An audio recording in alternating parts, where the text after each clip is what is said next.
രാവിലെ എണീച്ചിട്ട് മാർക്കറ്റിലേക്ക് വന്നതാണ്.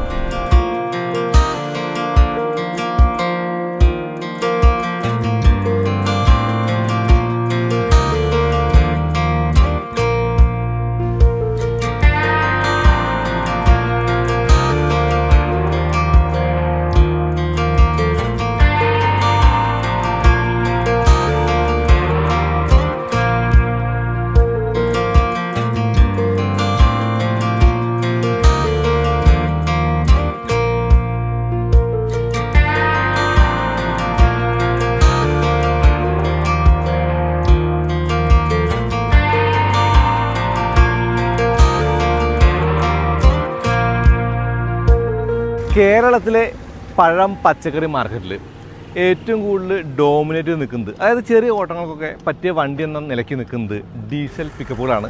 CNG ഉണ്ട്, ഓക്കെ. പക്ഷേ ഒരു ഇലക്ട്രിക് പിക്കപ്പിന് അല്ലെങ്കിൽ ഇലക്ട്രിക് കൊമേഴ്ഷ്യൽ പിക്കപ്പിന് ഈ പറഞ്ഞ കാര്യങ്ങളൊക്കെ സിമ്പിളായിട്ട് ചെയ്യാൻ പറ്റുമോ? ഒരു ദിവസത്തെ ഓട്ടത്തിന് ഒറ്റ ചാർജ് മതിയാവോ? ലോഡ് വലിക്കുമോ? അങ്ങനെയുള്ള കാര്യങ്ങളൊക്കെ പരീക്ഷിക്കാനായിട്ട് ഞാൻ ഇറങ്ങിയേക്കാണ്. ഇന്ന് എൻ്റെ കൂടെ ഉള്ളത് മോണ്ട്ര ഇലക്ട്രിക് EVAtor. അപ്പോൾ നമ്മളിതിനകത്ത് ഒരു ലോഡ് പഴം കയറിയുണ്ട്. ഈ പഴം കയറ്റിയ വണ്ടി കൊണ്ട് ഇതുകൊണ്ട് ഡെലിവറി ചെയ്യണം. ഡെലിവറി ചെയ്ത് വരാം. ഇതാണ് EVAtor. ഏറ്റവും വലിയ ഗുണം തരുമോ? ഡീസൽ പെട്രോൾ പോലെ ഗിയർ മാറണ്ട.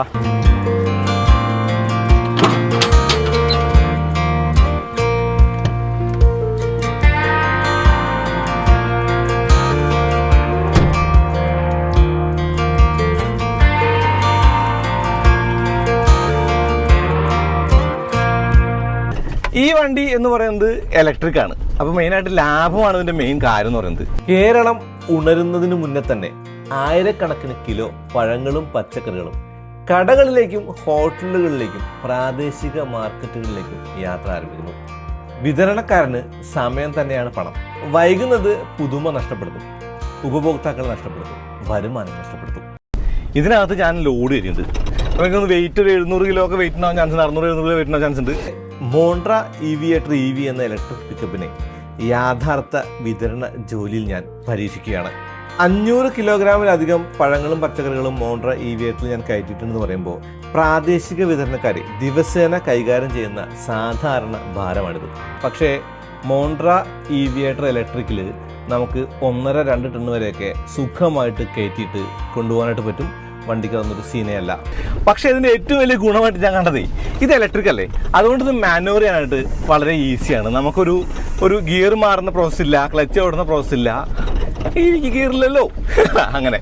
അപ്പോൾ അത് ഓടിക്കാനായിട്ട് ഭയങ്കര ഈസിയാണ്. അപ്പോൾ ഡ്രൈവർമാർക്ക് ഫാറ്റീഗ് ഉണ്ടാവില്ല എന്ന് സിമ്പിളായിട്ട് പറയാം. ഈ വാഹനം ഭാരം വഹിക്കുമോ എന്നത് മാത്രമല്ല, റേഞ്ചും പ്രകടനവും ചെലവും നിലനിർത്തി കാര്യക്ഷമമായിട്ട് വിതരണം പൂർത്തിയാക്കാനാകുമോ എന്നതാണ് പ്രധാന ചോദ്യം.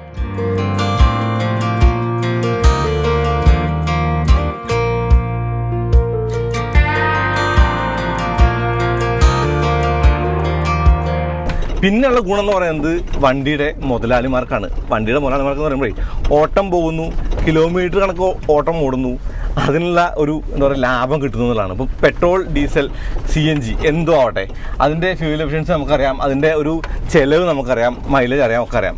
ഇത് ഇലക്ട്രിക്കാണ്. റേഞ്ചാണ് ഈ വണ്ടിയുടെ മറ്റൊരു ഹൈലൈറ്റ് എന്ന് പറയുന്നത്. ലോഡ് കയറ്റിയിട്ട് ഓടുമ്പോൾ കിട്ടുന്ന റിയൽ വേൾഡ് റേഞ്ചാണ് ഞാൻ പറയുന്നത്. 140 കിലോമീറ്റർ വരെ 32 kWh ബാറ്ററി ഉള്ള വണ്ടിക്ക് റേഞ്ച് കിട്ടുന്നുണ്ട്. അത് രണ്ടാമത്തെ വേരിയൻ്റായിട്ടുള്ള 40 kW ആകുമ്പോൾ അതിന് 170 ലോഡ് കയറ്റിയിട്ടുള്ള റേഞ്ച്. 50 kWh ബാറ്ററി ഉള്ള കൂടിയ വേരിയന്റിന് ലോഡ് കയറ്റി വെച്ച് ഓടിക്കുമ്പോൾ കിട്ടുന്ന റേഞ്ച് എന്ന് പറയുന്നത് 200 കിലോമീറ്റർ ആണ്. ഞാൻ ഈ ഓടിക്കുന്നതും ആ ഒരു വേരിയൻ്റാണ്. ഒരു കൊമേഴ്ഷ്യൽ വാഹനത്തിൻ്റെ കഴിവ് നിർണ്ണയിക്കുന്നത് അതിൻ്റെ സസ്പെൻഷനാണ്. പൂർണ്ണമായിട്ട് ലോഡ് ചെയ്ത ശേഷമുള്ള അവസ്ഥയിൽ heavy duty rear leaf spring ഇതിൻ്റെ ഭാരം കൈകാര്യം ചെയ്യുന്നത് കണ്ടോ. അമിതമായ സാഹചര്യം ഇല്ലാതെ വാഹനത്തിൻ്റെ സ്ഥിരത നിലനിർത്തുന്നുണ്ട്. ഇത് ഡ്രൈവർക്ക് കൂടുതൽ ആത്മവിശ്വാസമാണ് നൽകുന്നത്. പഴം പച്ചക്കറി എന്ന് പറയുന്നത് നേരായ ഹൈവേ കൂടെ കൊണ്ടുപോയിട്ട് കൊടുക്കുന്ന ഒരു ലോഡ് ഡെലിവറി അല്ലല്ലോ. ട്രാഫിക്, തിരക്കേറിയ മാർക്കറ്റുകൾ, നിരന്തരമായ സ്റ്റോപ്പുകൾ, നിരവധി ഡെലിവറി പോയിന്റുകൾ എല്ലാം ഇതിൻ്റെ ഭാഗമാണ്. പിന്നെ ഇതിൻ്റെ സ്റ്റിയറിംഗ് ഉണ്ടല്ലോ. ഇതിൻ്റെ സ്റ്റിയറിംഗ് എന്ന് പറയുന്നത് ലൈറ്റാണ്. അപ്പോൾ ലോഡ് കയറാൻ ഓടിക്കുന്നത്, അതായത് വണ്ടിയുടെ ലോഡോ അല്ലെങ്കിൽ നമ്മുടെ കാര്യങ്ങളൊന്നും നമുക്കിവിടെ സ്റ്റിയറിംഗിൽ ഫീൽ ചെയ്യാനുള്ള ഗുണമാണ്. പിന്നെ ഈ വക വാഹനങ്ങളൊക്കെ ഇപ്പോൾ ഡെലിവറി ചെയ്യാൻ വേണ്ടിയിട്ട് പോകുന്ന വണ്ടികളൊക്കെ ദിവസേന 100 കണക്കിന് തവണ ബ്രേക്ക് ഉപയോഗിക്കുന്നുണ്ട്. മോണ്ട്ര EV8 EVയിലെ റീജനറേറ്റീവ് ബ്രേക്കിംഗ് സിസ്റ്റം ഉണ്ടല്ലോ, ഈ ഊർജ്ജം ബ്രേക്കിൽ ചവിട്ടുന്ന ഊർജ്ജം തിരികെ ബാറ്ററിയിലേക്ക് തന്നെ കൊടുക്കുകയാണ്. അപ്പോൾ കാര്യക്ഷമത വർദ്ധിക്കും, ബ്രേക്കിൻ്റെ ഘടകങ്ങളുടെ ആയുസ് കൂട്ടുകയും ചെയ്യും. ഇങ്ങനെയൊക്കെ നോക്കുമ്പോഴാണ് ഒരു കൊമേഴ്ഷ്യൽ വാഹനത്തിൻ്റെ യഥാർത്ഥ മൂല്യം തെളിയുന്നത്. നിരവധി ഡെലിവറികളും നിരവധി സ്റ്റോപ്പുകളും നിരന്തരമായ ലോഡിങ്ങും അൺലോഡിങ്ങും സ്പെസിഫിക്കേഷൻ കൊണ്ടല്ല, ഒരു ദിവസത്തെ ജോലി എത്ര കാര്യക്ഷമമായി പൂർത്തിയാകുന്നു എന്നത് കൊണ്ടാണ് EV8 അതായത് മോണ്ട്ര EV8ന്റെ കഴിവ് അളക്കപ്പെടുന്നത്. കാല് കൊടുത്താൽ പറന്നു കയറി പോവും. ഇതിന് 300 ന്യൂട്ടൺ ടോർക്ക് ഉണ്ട്. അപ്പോൾ ലോഡ് വെച്ചിട്ടാണ് വലിക്കുന്നത് എന്നുള്ളത് ഇൻസ്റ്റന്റ് ആയിട്ടുള്ള ടോർക്ക് വരുമ്പോൾ നമുക്ക് കാര്യമായിട്ട് അതങ്ങ് കിട്ടില്ല. അതായത് നമുക്ക് തോന്നില്ല, ഫീൽ ചെയ്യില്ല എന്നുള്ളതാണ്. ഇനി കോസ്റ്റ് കാൽക്കുലേഷൻ എടുത്താലും ഒരു ദിവസം 70-80 കിലോമീറ്ററിന് പുറത്ത് ഓടിക്കുന്ന, അതായത് ഒരു മാസം 2000 കിലോമീറ്ററിന് പുറത്ത് ഓടുന്ന വണ്ടികൾക്ക് ഇലക്ട്രിക്കിലേക്ക് മാറാവുന്ന ഒരു കോസ്റ്റ് എക്കണോമിക്സ് ഈ വണ്ടിക്കുണ്ട്. 1 കിലോമീറ്ററിന് ഇപ്പോൾ ഡീസലോ CNGയുമായിട്ട് കമ്പയർ ചെയ്യുമ്പോൾ 7 മുതൽ 8 രൂപ വരെയൊക്കെ ലാഭം മോണ്ട്ര EV8 കിട്ടും. 2000 കിലോമീറ്ററിന് പുറത്തൊക്കെ ഓട്ടമുണ്ടെങ്കിൽ ഇപ്പോൾ നിങ്ങൾക്ക് തോന്നുകയാണ് ഡീസൽ വണ്ടിയേക്കാളും കൂടുതലാണല്ലോ വില ഇലക്ട്രിക്കിന്. എന്നിരുന്നാൽ കൂടിയും ഈ ഹയർ കോസ്റ്റ് വരുന്നതിൻ്റെ EMI കൂടി അടച്ചാൽ പോലും നിങ്ങളുടെ കയ്യിൽ അല്ലെങ്കിൽ പോക്കറ്റിൽ കൂടുതൽ പൈസ ഇരിക്കുന്ന ലാഭം മോണ്ട്ര EV8ന്റെ വാല്യൂ പ്രൊപ്പോസിഷനാണ്. അപ്പോൾ ലാഭമാണ് നോക്കുന്നതെങ്കിൽ ഇലക്ട്രിക് വേണമെന്ന് പറയുമ്പോൾ ഇലക്ട്രിക് ആണ് നോക്കുന്നത് EV8 ആണെന്ന് ഞാൻ പറയും. കാരണം മോണ്ട്ര ഇലക്ട്രിക് EV8ന്റെ ഒരു പ്രധാന ഗുണമെന്ന് പറയുന്നത് ലാഭം മാത്രമല്ല, ഓടിക്കാനുള്ള എളുപ്പവും ഓടിക്കാനുള്ള സുഖമൊക്കെയാണ്. അപ്പോൾ കുറഞ്ഞ പ്രവർത്തന ചെലവ്, സുഗമമായിട്ടുള്ള ഡ്രൈവിംഗ് അനുഭവം, കൂടാതെ ഏറ്റവും കുറഞ്ഞ മെയിൻ്റനൻസും. ഇപ്പോൾ ഡീസലിനെ അല്ലെങ്കിൽ മറ്റുള്ള ഇന്ധനത്തിൽ ഓടുന്ന വണ്ടികളെ കമ്പയർ ചെയ്ത് നോക്കുമ്പോൾ EVക്ക് മെയിൻ്റനൻസ് കുറവാണ്. അതിൻ്റെ കൂടെ മികച്ച പേലോഡ് ശേഷി എന്നിവയാണ് മോണ്ട്ര EV8 EVയെ ഒരു പ്രായോഗിക ബിസിനസ് ടൂളാക്കി മാറ്റുന്നത്. ഇപ്പം മൊത്ത വ്യാപാര കേന്ദ്രത്തിൽ നിന്ന് റീറ്റെയിൽ കടകളിലേക്ക് എത്തുന്ന ഓരോ കിലോമീറ്ററും ശരിക്കും വിലപ്പെട്ടതാ. അപ്പോൾ ഒരു ദിവസം ഞാൻ ഈ വണ്ടി ഓടിച്ചിട്ട് ഒരു ലോഡ് കൊണ്ട് ഇറക്കിയപ്പോൾ എനിക്ക് മനസ്സിലായ കാര്യം എന്ന് പറയുന്നത് ഇലക്ട്രിക് മൊബിലിറ്റി എന്ന് പറയുന്നത് ഭാവിയിലെ ആശയമല്ല, അത് ഇപ്പോഴത്തെ ഒരു കാര്യമാണ്. കാരണം കാറ് പോലെയല്ല, കാറോ മറ്റുള്ള വാഹനങ്ങളെ പോലെയല്ല, ഇലക്ട്രിക് വാഹനങ്ങളുടെ ലാഭം എന്ന് പറയുന്നത് കൊമേഴ്ഷ്യൽ രംഗത്താണ് കൂടുതൽ ലഭിക്കാൻ എനിക്ക് തോന്നിയത്.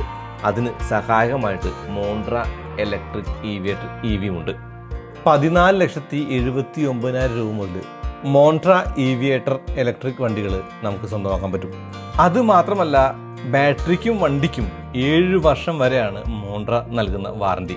അത് കൂടാതെ 7 വർഷം വരെ എന്ന കാലയളവിൽ നമുക്ക് AMCയും എടുക്കാൻ പറ്റും. അപ്പോൾ ഒരു വണ്ടി വാങ്ങിയാൽ ചാർജ് ചെയ്യുക, ഓടുക, വേറൊരു കാര്യവും വണ്ടി വാങ്ങുന്ന ആൾ നോക്കേണ്ടതില്ല. അതുകൊണ്ട് തന്നെ ഏതൊരു ഡീസൽ വണ്ടിയേക്കാളും CNG വണ്ടിയേക്കാളും ഇനിയിപ്പോൾ ഇലക്ട്രിക് വണ്ടികളെക്കാൾ കൂടുതൽ ലാഭവും പീസ് ഓഫ് മൈൻഡും മോണ്ട്ര EV8 EVയിലൂടെ നിങ്ങൾക്ക് കിട്ടും.